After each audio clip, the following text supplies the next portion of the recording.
बातमी आहे नांदेडवरून। नांदेडच्या ग्रामीण पोलिसांनी मोठी कारवाई करत लाखो रुपयांचा शस्त्रसाठा जप्त केलाय। शहरातल्या वजीराबाद परिसरातून तब्बल 4796 शस्त्र जप्त करण्यात आली असून हा जिल्ह्यातील आतापर्यंतचा सर्वात मोठा शस्त्रसाठा असल्याचं मानलं जात आहे। ग्रामीण पोलिसांनी काल त्यांच्या हद्दीत खंजीरही जप्त केले होते।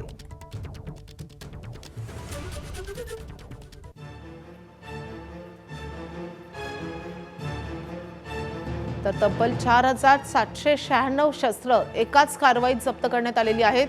शहरातील वजीराबाद परिसरातून ही सगळी शस्त्र जप्त करण्यात आलेली आहेत।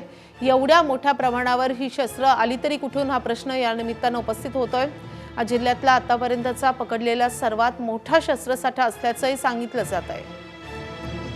तर 43 लाख रुपयांच्या किमतीचा हा सगळा शस्त्रसाठा आहे। वजीराबाद या परिसरातून हा शस्त्रसाठा जप्त करण्यात आलाय। तर ग्रामीण पोलिसांनी काल त्यांच्या हद्दीमध्ये खंजीरही जप्त केलेले होते। नांदेड पोलिसांनी ही मोठी कारवाई केली आहे।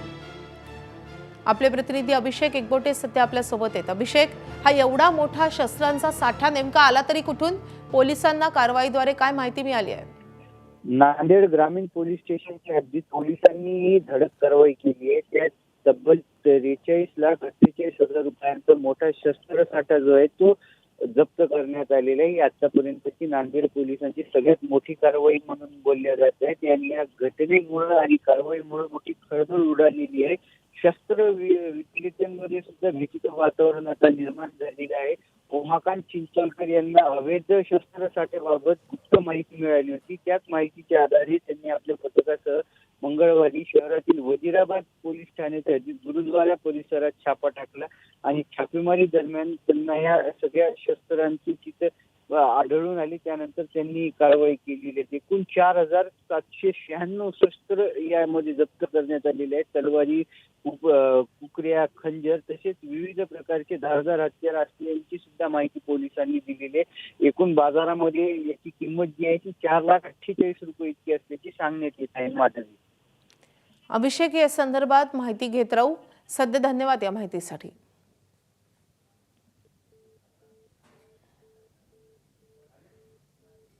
जप्त करण्यात हत्याराचा शस्त्रसाठा जप्त करण्यात आला।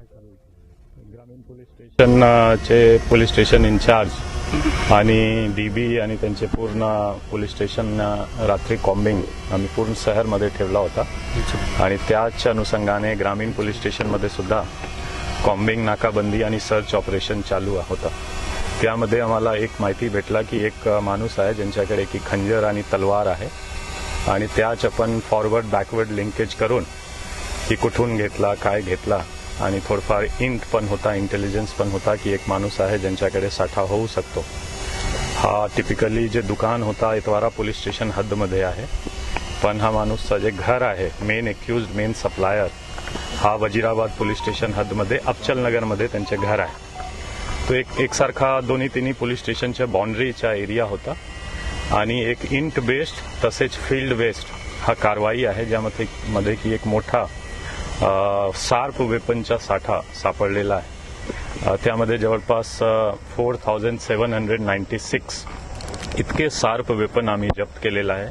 त्यामध्ये काही 5-10% रिलिजियस किंवा सेरेमोनियल पर्पजसाठी वापर होऊ शकतो, पण असा दिसतो की जे मोस्टली आहे हा क्राईममध्ये वापर होऊ शकतो। मध्ये रिलिजियस किंवा सेरेमोनियल पर्पजसाठी वापरणे लायक हा शस्त्र दिसत नाही। त्यामध्ये काही तो खूप चांगली क्वालिटी आहे, खूप एकदम इम्पोर्ट क्वालिटीच्या काही शार्प वेपन आहे ज्यामध्ये की खंजर असो, डॅगर असो, काही गुफ्ती जे आपण खूप हिडन करून वापर करू शकतो। गाडीमध्ये तुम्ही ठेवणार तर तो माहीत पण पडणार नाही की हा एक शार्प वेपन आहे।